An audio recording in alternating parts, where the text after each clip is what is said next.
you'll know.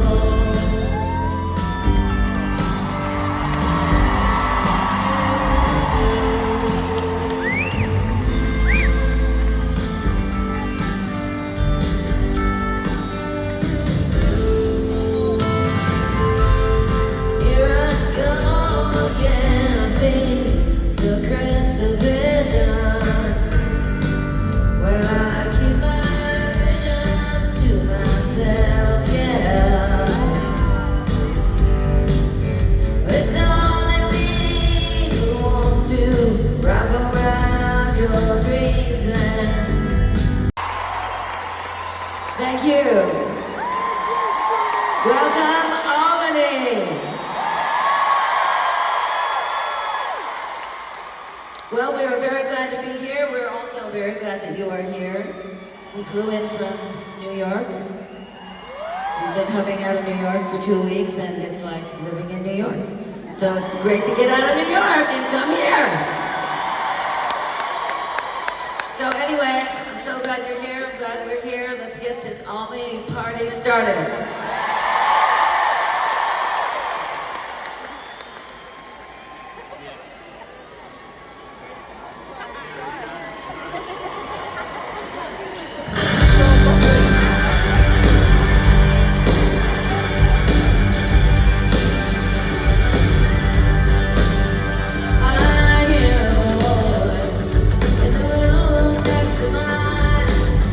Feel good, sound good.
could say, well, I don't have a watch on, but I do. It's for my steps. My steps. So, it's not going to be 13 minutes. It's going to be a very abridged version of the story. So, once upon a time, Stevie and Lindsay moved to Los Angeles because they had to, because the music was in San Francisco, but the record deals were in Los Angeles.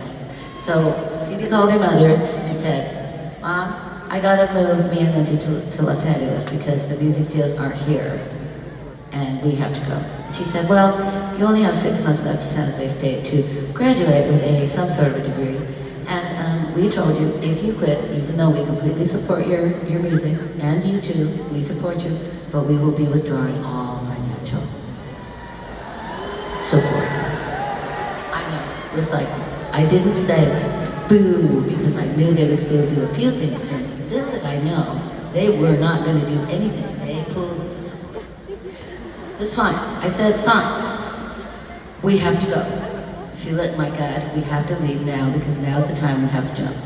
So she said, okay, I'll tell your father. And I said, well, good, because I really don't want to tell my father, so you tell my father. And she said, okay, so bye.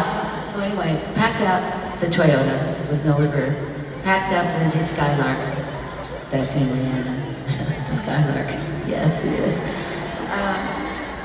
And we drove down to Los Angeles. We moved in with our producer who had told us a year before, go and do your Buckingham Nicks demos because I think you're really good, and then come back and I'll let you live at my house for free. So that's what we did. We moved into a tiny, tiny, tiny 2-bedroom house and I became chief bottle washer, cook, cleaning lady, maid, keeper of the fires.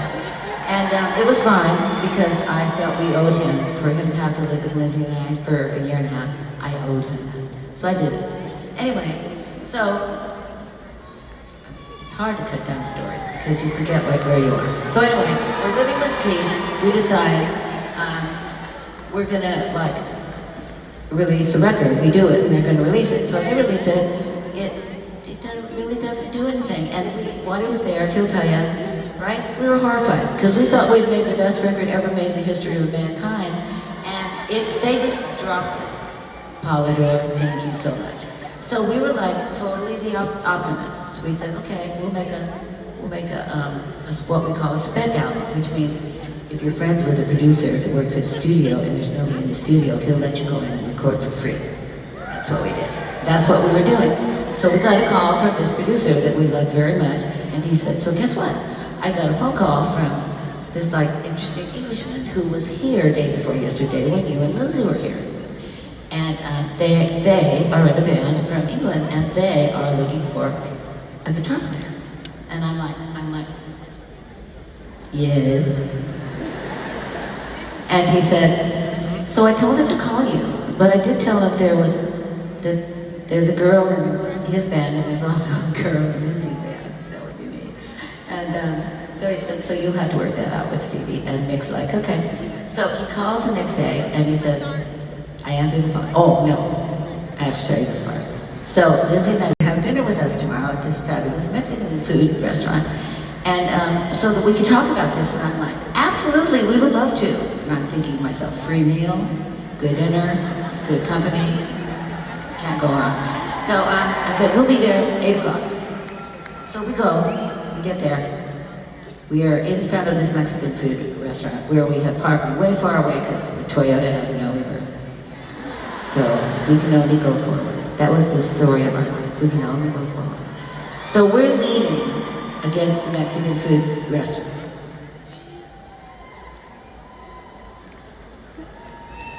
Up comes these 2 white Cadillacs. And they're the ones that have the fins and the red sparkling lights. And it was getting dark, so it was all like a magical... It was like fabulous. And I'm like, okay. And Christine McVie gets out of one of these cars and she looks fantastic. She's kind of in a little velvet jacket like this, and she's got kind of a more English thing going on here. And she has like kind of cowboy English boots on, and her hair is like blonde, it's beautiful, and it's flying in the wind, and she's got a beautiful leather bag, right? And I'm like, oh, she looks great. I hope she does. And so anyway, then John McVie gets out of the car. And John, this is what he always said to me, I came to Fleetwood Mac with two great things. I'm a great bass player, and I have a great set of legs. And I went, yeah, you do. Okay. So anyway, that was John. So then the coup de grace is, of course, Michael Fleetwood. So he gets out, girls. He gets out of the car, and he is in a three-piece English suit with like a 24-karat gold fob watch. It has some diamond thing here, and it's real. And he's got his hair to here. It's also like kind of fine women, and he's high cheekbones, and he is gorgeous. And he just walks towards me, and I'm just like, I look over at Lindsay and I go, this is good.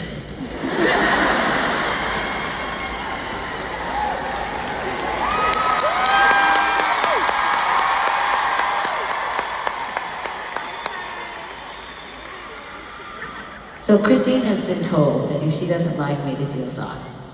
I don't know this, but we like lock eyes, and I'm like, we're gonna be best friends. I just know it. So we walk into this restaurant, we sit down and we're like, for 3 hours. We don't even care if the rest of the other three even ever come back. We're like, we'll start a band by ourselves. And we are thrilled.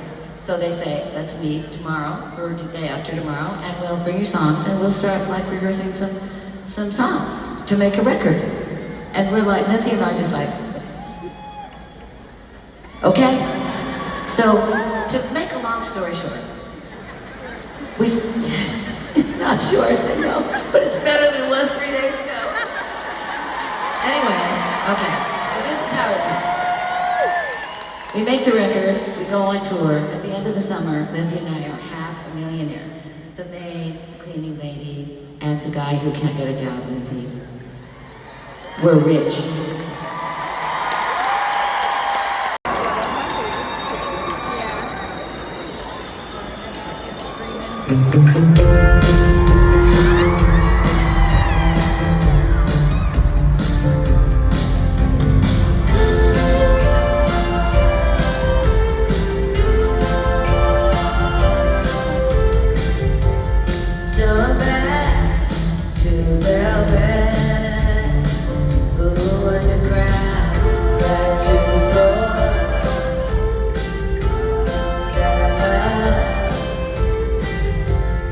To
due to the fact that I wrote it right after a period of about 4 years, 2004, 5, 6, 7, or maybe 3, 4, 5, 6, where I visited Bethesda and Walter Reed Hospital in Washington, D.C. to visit the incoming soldiers from Iraq. And it was probably the best time of my life, and it was also, I feel, like my finest hour. I went a lot. I went all the time, and I went with an iPod with 937 songs on it to plead my way in to rooms there was this really young guy who had no idea who I was.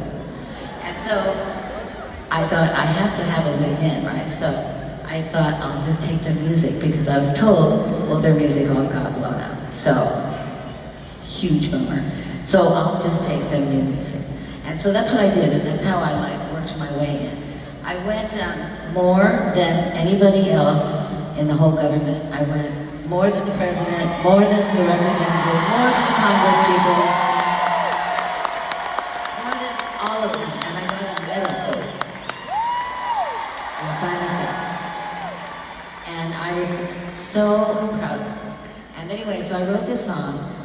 That was like, probably ended around 2006, 7. Anyway, I didn't record it until 2010 when I did In Your Dreams. Because it was just one of those songs that you just couldn't, I had a demo that I loved, and I just couldn't go beyond the demo. So when I did record it, it was like I was so glad that I had gotten it recorded. And but then it was recorded, and then it went, being of what it's about, it just went away again. And then until the day that the Ukrainian war started. And when it started, I was watching TV because I'd been watching the Olympics for weeks. And so all of a sudden, Olympics are gone and the war is on. And I'm like, what happened here? And so I realized this is not a joke. And suddenly my song that I had written about the soldiers of Iraq started to come into my head, just like, and I thought, I knew I was going on the road, and I thought, well, maybe I'll take this song and do it on the road, and do it in a way where I can dedicate it to the men and women that are fighting so hard for Ukraine.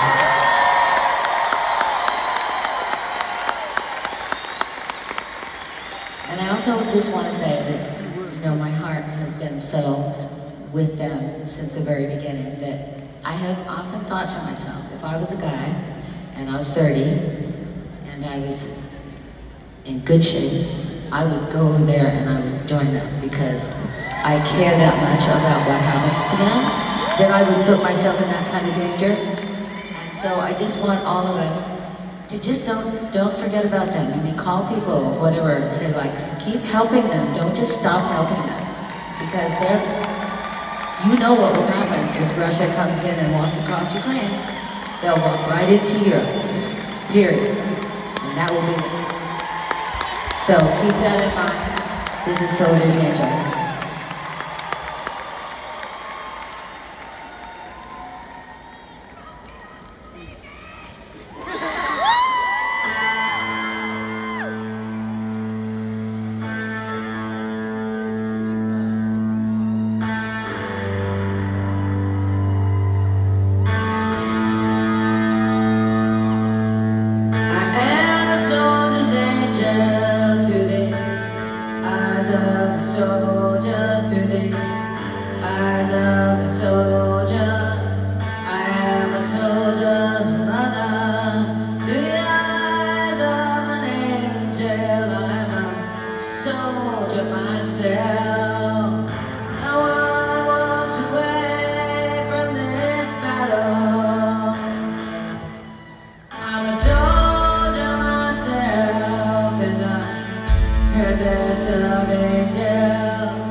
In a war of words between worlds.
about a couple weeks later, not very long, I hear a rumor that Jesse and Waylon are getting a divorce.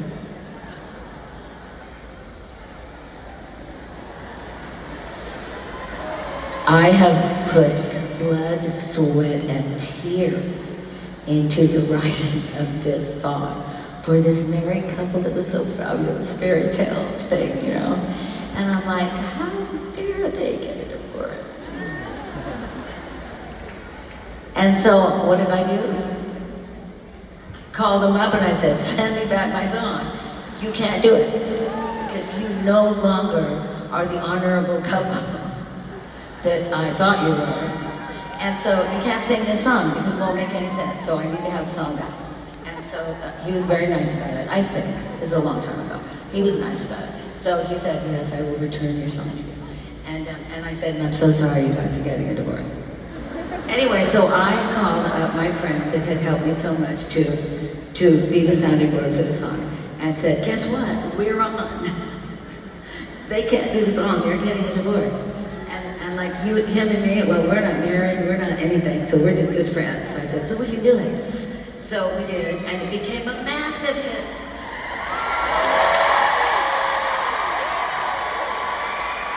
So, but then of course I couldn't do it because he's in a famous band, and I couldn't just call him up every time I wanted to do this song and say like, hey, can you just drop by my concert in like Albany?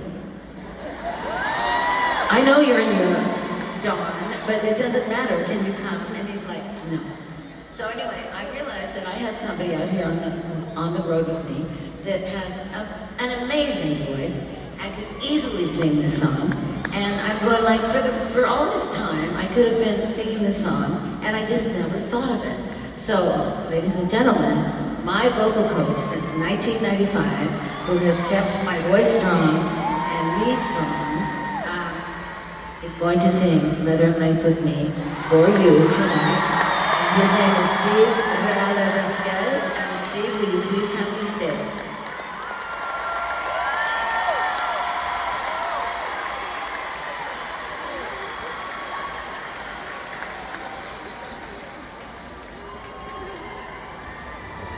So, we're so happy to do this for you. Anyway, Leather and Lace, welcome.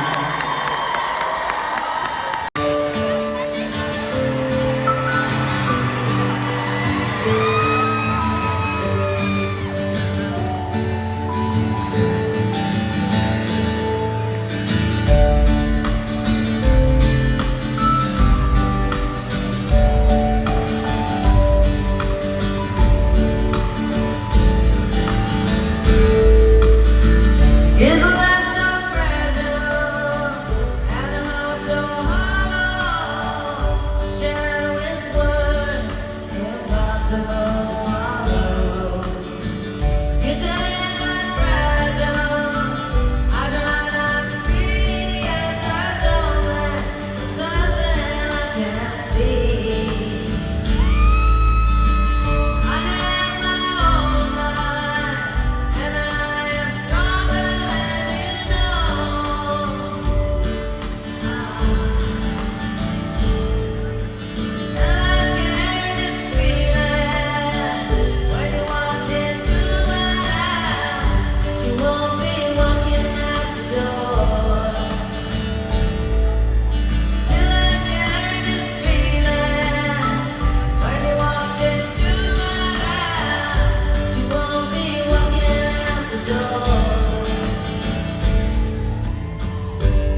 You to be your letter, take from me my name. Lovers forever, say face to face. My city on mountains, stay with me, stay.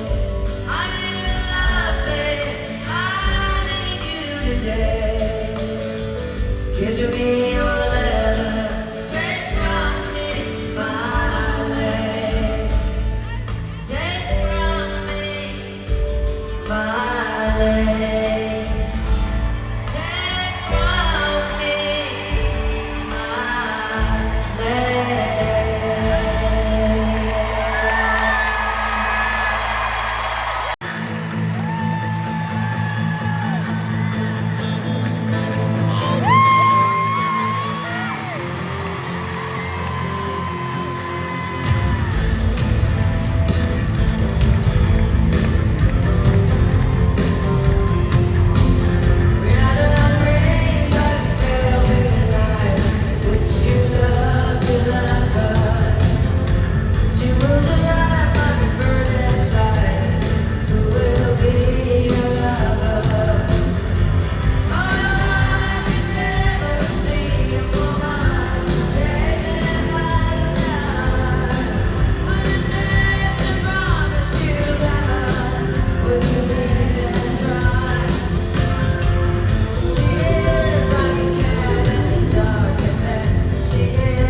Mrs. Rosenberg was to me and to Christine. I dedicate this to you.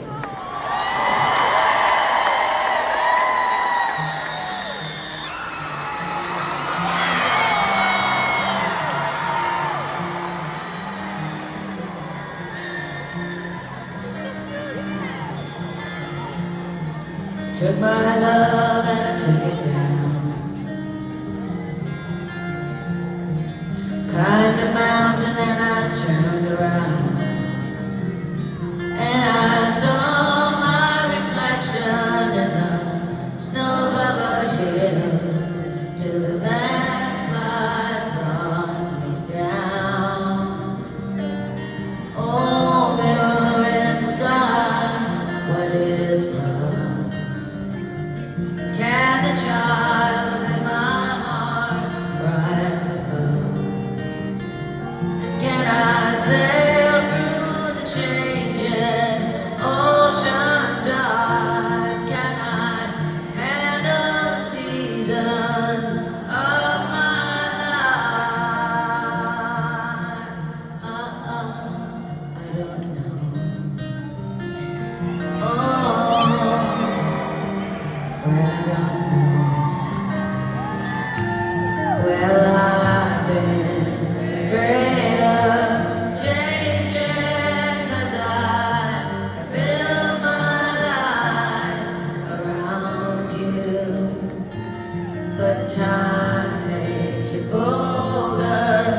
Children get older. I'm getting older too. Yes, I'm getting older too. So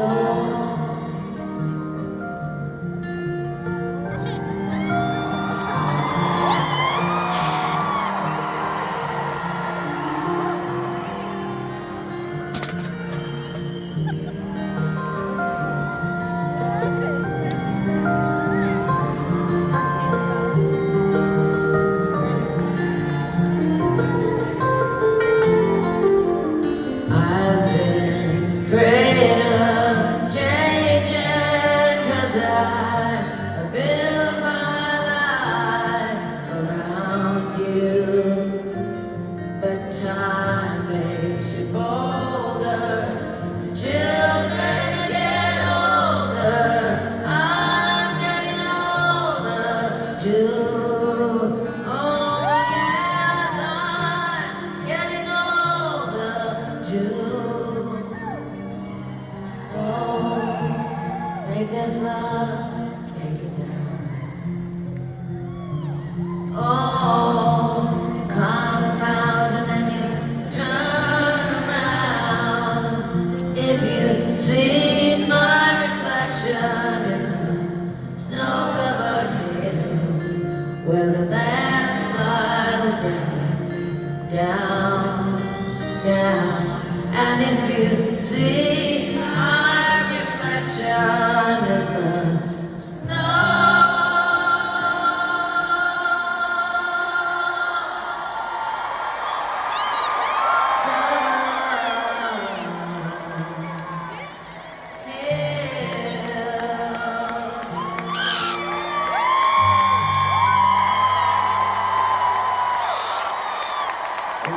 landslide will bring you down.